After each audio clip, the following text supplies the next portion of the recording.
Something's gone wrong in the world of hip-hop. A legendary figure once revered for his raw truth and unapologetic rhymes has made a shocking pivot. Ice Cube, the voice of a generation, has sparked widespread outrage and betrayal. But what drove him to this point? What secrets is he hiding? And what's the true cost of his controversial choices? Join us as we unravel the tangled web of Ice Cube's downfall, expose the stunning reasons why his fans are turning against him, and explore the darker side of hip-hop's most iconic figure. Meet O'Shea Jackson, aka Ice Cube, the hip-hop icon born on June 15, 1969 in the tumultuous streets of South Central Los Angeles. Raised by his fiercely dedicated parents, Dolores and Jose, who worked as a hospital clerk and groundskeeper respectively, Cube navigated the treacherous landscape of his neighborhood, where drugs, guns, and violence loom large. But Cube's innate talent, passion for football and music, and his parents' unwavering support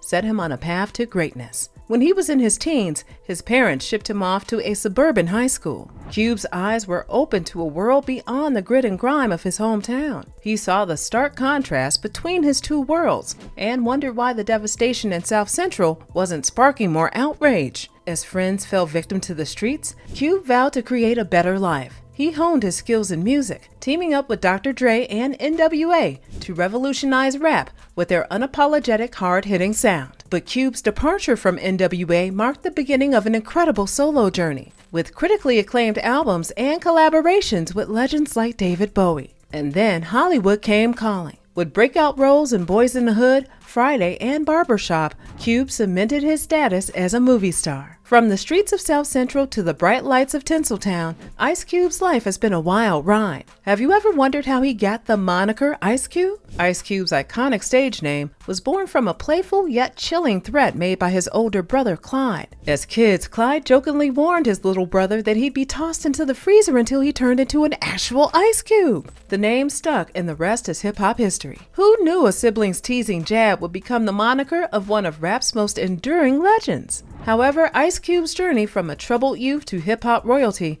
is only half the story. Behind the scenes, a different narrative has unfolded, one of controversy, criticism, and a dramatic fall from grace. Let's dive into the stunning reasons why Ice Cube's fans are turning against him and examine the shadows cast by his success. Times have changed, and the hip-hop we knew and loved has transformed, leaving many of us who grew up with the genre feeling disillusioned. Gone are the days of raw, unapologetic storytelling born from the streets of the Bronx, replaced by a hyper-focused pursuit of commercial success and social media dominance. The charts have been dominated by a rapper who embodies the antithesis of hip-hop's rebellious spirit, a former child actor more concerned with algorithm-friendly hits than meaningful commentary. For those of us who cut our teeth on Public Enemy's fiery passion, Tupac's unflinching truth-telling, and Mos Def's eclectic genius, it's disheartening to see hip-hop's midlife crisis manifest in a desire for White House photo ops rather than revolutionary change. The genre's soul is at stake, and we can't help but wonder, what happened to the hip-hop that once dared to challenge the status quo?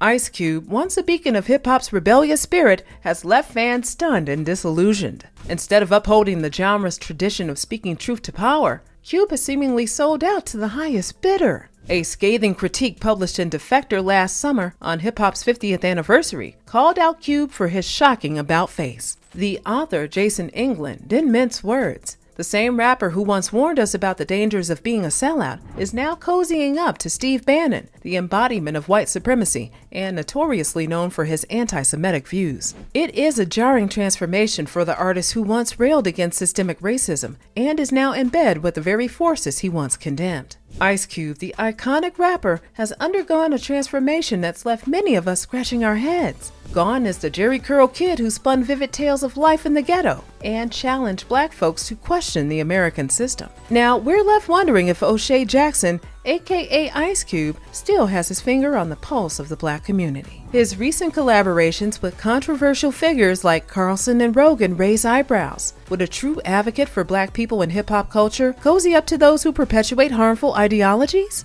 And what about his stance on the vaccine, which disproportionately affected black lives? It's hard to reconcile the Ice Cube who once called out sellouts and crossovers with the one who's now in bed with Steve Bannon's associates. Has he truly abandoned his roots, or is this just a cry for attention? But there's more. There is more to Ice Cube's darker side to aggression, which sometimes dabbles with misogyny, racism, and anti-Semitism that levels up his music and his admiration for and affiliation with longtime Nation of Islam leader Louis Farrakhan. Ice Cube is denied being a Muslim, but has been associated with the Nation of Islam. Where's this leading to? Can you believe it? Amid a global 2020 pandemic that's claimed over 400,000 lives, a civil rights movement sweeping the nation, and a billionaire spreading hate that's leaving childhood shattered, Ice Cube chose Wednesday afternoon to go on a conspiracy theory rampage. And we're not just talking about any conspiracy theories. He's peddling anti-Semitic memes that suggest are behind the oppression of Black people. It's like, what's wrong with this guy? Ice Cube continued sharing some concerning content on Twitter, including memes that promote harmful ideas. One post in particular featured an image of a Star of David surrounding a black cube, accompanied by similar images from around the world. This symbol has ties to the occult and suggests that people are causing chaos. Given Ice Cube's history of anti-Semitic behavior, it's especially troubling that he would share this message with his then 5.3 million followers. When confronted about the post, Ice Cube responded by saying that he was just pro-black and didn't mean to offend anyone. However, his words ring hollow, considering the harmful implications of his actions. The said image evokes a disturbing similarity to the Protocols of the Elders of Zion, a completely made-up text from 1903 that falsely claimed were plotting to control the world. This hateful text was widely disseminated by Henry Ford and even taught as fact in Nazi Germany. By depicting standing on the bodies of Black and brown people, the image perpetuates a vile conspiracy theory that are secretly manipulating and oppressing people of color worldwide. This is eerily reminiscent of another baseless claim that's been circulating, that billionaire George Soros is funding Black Lives Matter protests to further his agenda. These conspiracy theories are not only false, but also incredibly harmful, and it's alarming to see them still being spread today. It's tough to cut Ice Cube some slack when his anti-Semitic actions have gone way beyond just online rhetoric. He's a staunch supporter of Louis Farrakhan, who's notorious for his hatred towards people. Remember the name? But what's even more alarming is that Ice Cube was accused of ordering his entourage to physically attack a rabbi back in 2015. That's a pretty serious red flag. According to TMZ, Rabbi P. Taras had a terrifying encounter with Ice Cube at the MGM Detroit Hotel. He claims they bumped into each other outside an elevator, and when he said, "Watch out," Ice Cube allegedly unleashed his entourage on him. The rabbi says he was brutally beaten and heard anti-Semitic slurs hurled at him, possibly because he was wearing a yarmulke. He since filed a $2 million lawsuit against Ice Cube for assault and battery. However, Ice Cube has denied the allegations, and there are some questions about the rabbi's true identity, with some reports suggesting Taras might be an alias. Ice Cube's history of targeting doesn't stop at memes and the alleged incident with the rabbi. His lyrics have also perpetuated harmful stereotypes. Take his 1991 diss track No Vaseline off his Death Certificate album, where he goes after Jerry Heller, NWA's former manager, who's Jewish. The rhymes are disturbing. He suggests Heller and references Jewish stereotypes. He uses racial slurs against the other former members of NWA and refers to the group's manager, Jerry Heller, as white man, white boy, devil, white and cracker. Cube and others have claimed Heller cheated them out of royalties and locked them into their unfair contracts. But Heller denied these allegations in his memoir, saying it was standard industry practice, not a Jewish conspiracy. He pointed out that Ruthless Records took a 25% cut of publishing royalties, which is pretty standard compared to other labels. To be fair, the music industry has a dark history of exploiting Black artists, and yes, some Jewish executives and managers have been involved. Think of Aretha Franklin and Etta James, who were taken advantage of in the past. But here's the thing, this isn't just a Jewish problem. Exploitation knows no ethnicity. Take Russell Simmons, the CEO of Def Jam, who notoriously lowballed the Beastie Boys, who happened to be Jewish, on their hit album Licensed to Ill. And by the way, Simmons has since apologized to the Beastie Boys. But what about the 13 women who've accused him of sexual assault? That's a whole different story, right? When Death Certificate dropped, Ice Cube faced backlash from Jewish groups like the Simon Wiesenthal Center, which demanded it be removed from stores. Rabbi Abraham Cooper, the center's associate dean, spoke out.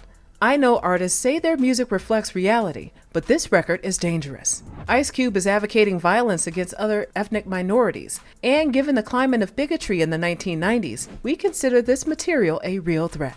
Ice Cube pushed back in an interview. "I'm not against Jews in those songs. I'm just doing what they do in the media, describing someone by their ethnicity. Saying someone's a Jew doesn't mean I'm using a negative or that I don't like Jews. I just don't like Heller. And it's not because he's Jewish." Could this be true, or was there an underlying issue between both parties? As if these issues weren't enough, Ice Cube has come under fire for getting involved with some unfriendly people in the Black community, particularly Donald Trump. In a shocking move, Ice Cube joined forces with the then President of the United States, Donald Trump, on his Platinum Plan, leaving many in the African American community stunned and outraged. The Platinum Plan is just another vague laundry list of policy goals and action items that we've seen time and time again from politicians.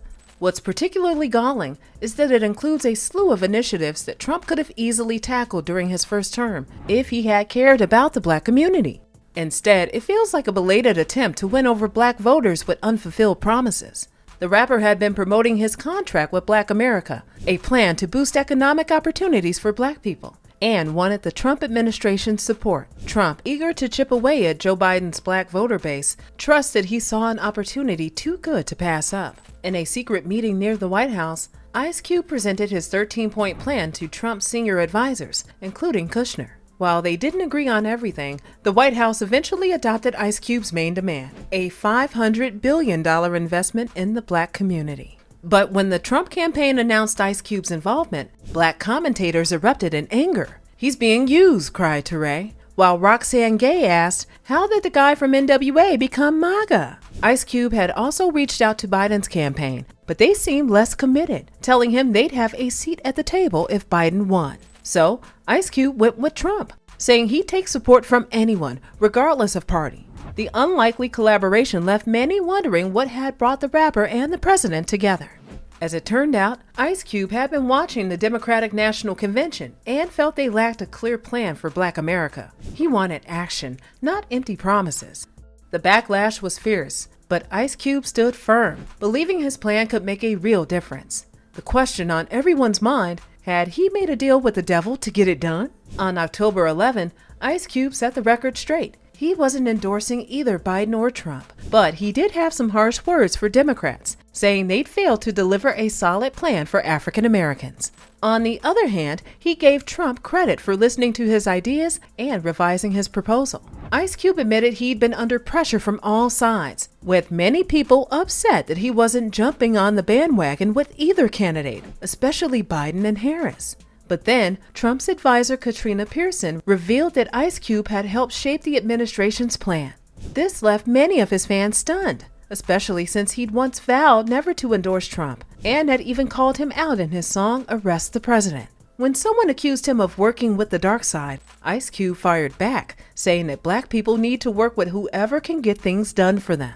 He pointed out that in America, every side can be the dark side for African Americans, and that justice shouldn't be limited to one party. However, many saw Ice Cube's involvement as an endorsement of Trump's policies, and this did not sit right with them. Trump has not been the only controversial figure linked to Ice Cube. Ice Cube's collaborations with Piers Morgan and Tucker Carlson have raised eyebrows. These two guys are notorious for their conservative views and constant criticism of the Black Lives Matter movement. It's mind-boggling to see the same Ice Cube who once spat fiery rhymes in Straight Outta Compton and No Vaseline, the same radical voice who declared himself America's Most Wanted, now essentially acting as a tour guide for Tucker Carlson's conservative audience. What also angered fans was the fact that Ice Cube appeared in the interviews with two opposing voices to the Black community, thereby legitimizing their platforms. Consequently, the Black community felt a sense of betrayal, of which they have been a core part of his fan base and message. It's like, what happened to the rebel we thought we knew? How did the voice of the streets become the explainer for the very people he used to rail against? It's hard to see how teaming up with them aligns with Ice Cube's activist vibe.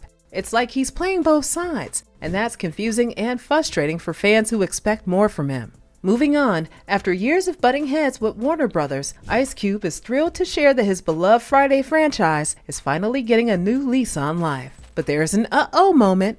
Not everyone is sharing his enthusiasm for the long-awaited fourth installment, Last Friday, especially since it's been a whopping 22 years since the last one hit theaters. In a chat with Flavor Flav on his SiriusXM show Flavor of the Week, Cube revealed that things are finally moving forward, saying, "We're working on it, we're working on it." He credits the new leadership at Warner Brothers Entertainment for helping make his dream of another Friday movie a reality. Consequently, Ice Cube's recent political moves have left some fans feeling cold. His attempts to buddy up with Donald Trump and Tucker Carlson, a notorious right-wing conservative, have muted the excitement for his new movie. "No thanks, maybe his new MAGA friends can go watch it instead," one fan tweeted. Another added, "I'm meh about seeing it now." Ice Cube's coziness with the Trump administration is a major turnoff. Some fans are still bitter about Cube's newfound friendships, even jokingly asking if Carlson will make a cameo in the movie. It's clear that Cube's decision to ride through South Central LA with Carlson, discussing politics and finding common ground, has left a sour taste in the mouths of some fans who feel he's abandoned his roots. If Ice Cube was once the voice of the streets, speaking truth to power and advocating for Black empowerment, why is he now cozying up to conservative figures and legitimizing their platforms? He needs to pick a side and do it fast. Although his legacy as a hip-hop icon is cemented, his recent actions risk tarnishing his reputation and alienating his fan base. He has a responsibility to use his platform wisely. But if he continues to collaborate with those who harm the very community he once championed, he'll be remembered as a hypocrite who prioritized personal gain over principle. Ice Cube still has time to course correct and reclaim his status as a true advocate for the Black community. But the ice is melting.